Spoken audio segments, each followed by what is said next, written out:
What's up, you guys? It's Matt here. So in this video, I wanted to talk about what is the most popular card for 2019, what was the most popular card for 2019, and what was the biggest disappointment in a credit card for 2019. So we'll get into that in just a second. Before I do get into this, make sure you hit the like button on this video. That helps me out a lot. Also hit the subscribe button for more videos just like this one. And I do a giveaway every single week. If you want to know about that giveaway, stick around to the end and you'll hear all about it. Now, I also do a podcast. Check out the podcast, The Perry Experience. I upload on this channel, and then I have a Perry Experience Clips channel that you need to check out. But in the meantime, let's go ahead and get into this video. So the most popular card, there's been a ton of cards that, have been popular last year. Even the gold card was still popular, even though it was actually released in 2018. You also have the green card that was released at the end of 2019. You have other cards that changed benefits, that did a bunch of things to switch things around. But there's one card that people don't really leave out. They do talk about it a lot, and that card is the Apple Card. So that was the most popular card for 2019. The reason why is because Apple hyped it up so much to be able to announce it beforehand and tell everybody what the benefits are going to be and have people still be hyped is ridiculous. So this card was extremely hyped up from the announcement until it was released and even after the release. It was announced in March and then it was released in August. It was on the news a bunch of times, multiple times that I'm aware of. You have hundreds of videos on YouTube about this card. You have millions and millions of views about this card. And it's just insane to me to think that it gets this much traction. Like, there are cards out there that are actual like credit card companies, right? And they don't get as much traction as this. They don't get as many views as this. So what they offered a couple of things: daily cash that they gave to you. They also had a number of categories, right? That's all the positive things about it. It was a popular card. I didn't really like it. A lot of other people didn't really like it, but it was the most popular card. It had the most views. It really boosted people's channels. There's a ton of people's channels that I feel like were boosted because of the Apple Card. And even to the point of Graham Stephan, even though he had a ton of views on other videos, the Apple Card pushed him up while the Tesla video was pushing him up as well. So, that Apple Card video does a lot of damage. And then even the response, the April Fool's joke that he did, I watch a lot of his content, the April Fool's joke that he did even had a lot of views on Apple. So to be able to talk about Apple this much and get this much traction on a credit card is absolutely insane. And I don't care if it was the most popular card by the amount of users, because I don't think it is, because it's only available for Apple users, but it is the most popular card by the amount of views, the amount of traction, the amount of people talking about it. That's what I take from it. Now let's get into the biggest disappointment. So the biggest disappointment, you can actually put a number of cards here. Literally, you could put the Credit One Amex card that I just recently reviewed. If you want to check that out, that's a piece of trash. So if you want to check that out, go ahead and check it out. It'll be up in the cards. But there's only one card that I want to put here, and that's the Apple Card. So the most popular card and the most disappointing card is the Apple Card for me. This is my opinion. I understand there's a lot of people that love the Apple Card for some reason, but it just has a lot of things that were wrong with it. It was in the news multiple times. And when I said this the first time, yes, it's in the news because Apple released their card, but it's also in the news because of negative things, like the fact that they're not reporting the payments to the credit bureaus, like the fact that they were not giving women more of a credit line, and they were giving men more of a credit line.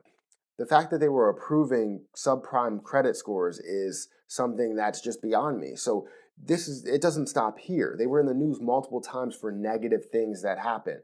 They also have horrible categories. And I understand that, if you think that Apple products is a great category, you think that spending your money on everything Apple is a great category, yeah, then go ahead. If you feel like the fact that you can't even use the credit card is great for you, okay, I don't see that. I mean, you made the credit card titanium, you made the credit card have flex value, but you can't even use the credit card to gain the most value from it.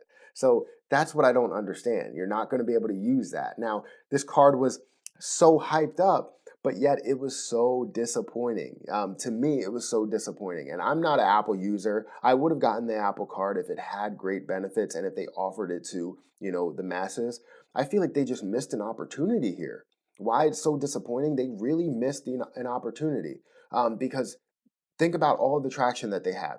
They could have had so much traction, so many people get their card that Amex would have been looking at it a totally different way. Chase would have been looking at it a totally different way because they would have had a ton of people on their credit card, and then they can offer different benefits to Apple users. Why limit it to Apple users?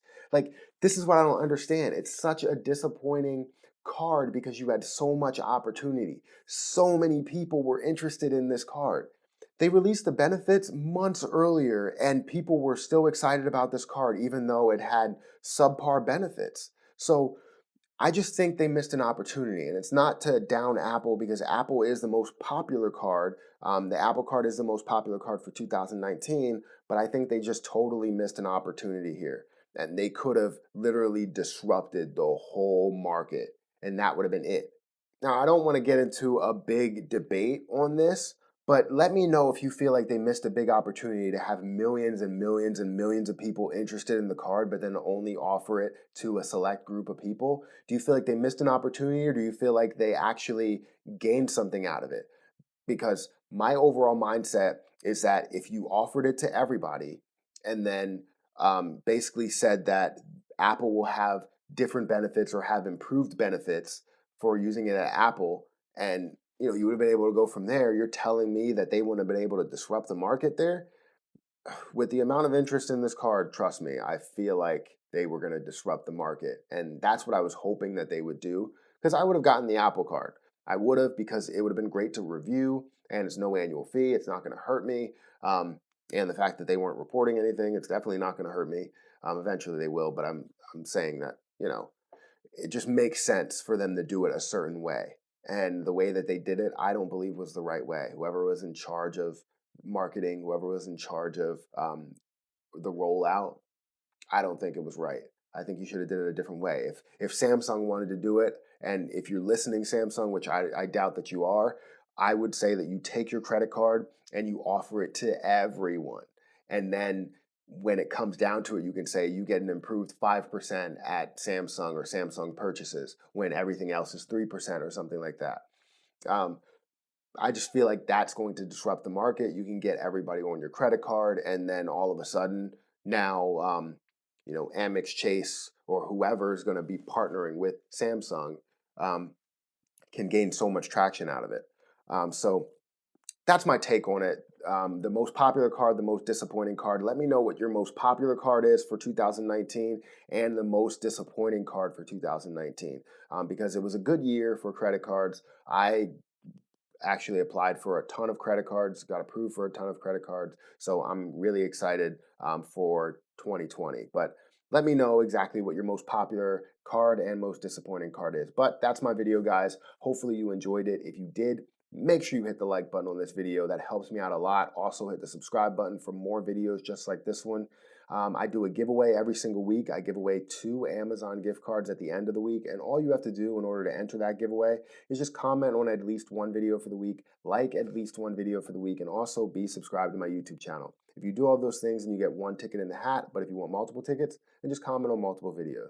But like I said, I'm going to have to get out of here. And until next time, I'll see you guys later.